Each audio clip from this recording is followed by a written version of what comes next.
Hey friends, it's Pastor Dan Curlin here with your daily devotion on this Tuesday. Today we are continuing our 40-ish day journey through the book of Daniel. Today we are in Daniel 3, verses 19 through 30. If you haven't had a chance to read that, you can pause the video. I have the scripture down in the description for you, and then come on back, join me as I discuss what's taking place today.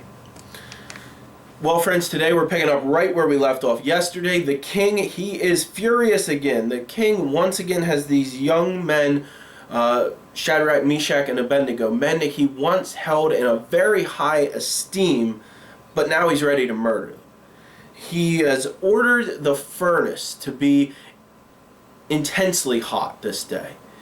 These three men refused to bow down to his statue, and so he has condemned them to be burned in this furnace, and the furnace is set in an intensity to match the king's anger and his displeasure. He wanted retribution. He wanted his wrath to be known by the flames and the mightiness of the furnace this day.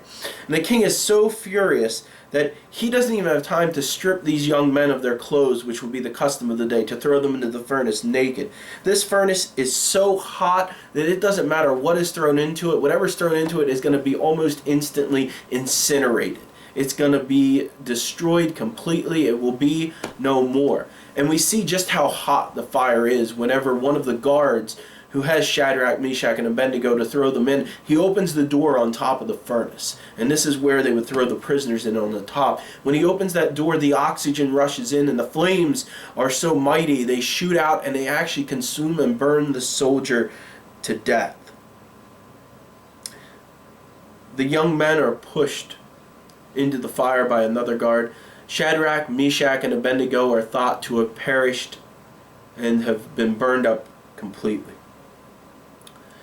Now Nebuchadnezzar and all the people that were gathered around to witness this day, they would have been watching through a door in the lower part of the furnace. And what they would have expected to see was an empty furnace. They would have expected these men to be burned up into nothing. But when they looked in the furnace, they saw not only three men, but they saw a fourth man walking around the fire.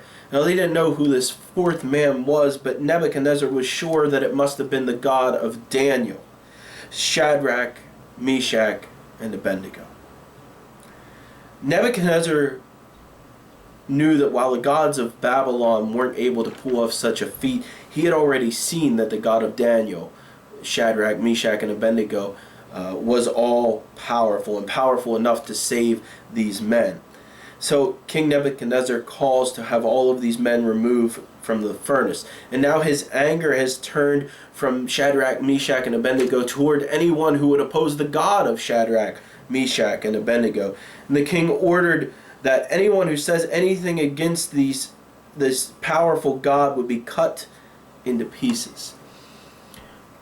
But see, Nebuchadnezzar is still viewing the God of Daniel, Shadrach, Meshach, and Abednego as one of many gods. Nebuchadnezzar remains a polytheist. He still believes in these other gods. Nebuchadnezzar's seen the power of the one true God, but he's not yet ready to turn his life over and accept what that means. As the scripture closes today, he promotes Shadrach, Meshach, and Abednego in the kingdom. Today we see the king go from extreme murderous anger towards giving these young men a royal promotion. Talk about mood swings, folks. For our takeaway today, I think we can take away a couple things. Number one, our God is an amazing God. Nebuchadnezzar recognized that there is no other God that would be able to rescue Shadrach, Meshach, and Abednego. And you know, just like Nebuchadnezzar, many people see the amazing abilities of our God, but they're not ready to turn their lives over. They're like Nebuchadnezzar. But our compassionate God, you know, our compassionate God has grace. Our compassionate God has patience. He continues to reach out to those people. He continues to give them chances to turn to Him. Sometimes, friends, we see God's miracles, but we're unable to accept that they're from God because that would mean changing so much of what we know and we're accustomed to. So I ask, are you open to understanding and experiencing God in a new way. I hope you'll join me tomorrow as we continue our 40-ish day journey through the book of Daniel. Until then, friends, do no harm, do good, stay in love with God.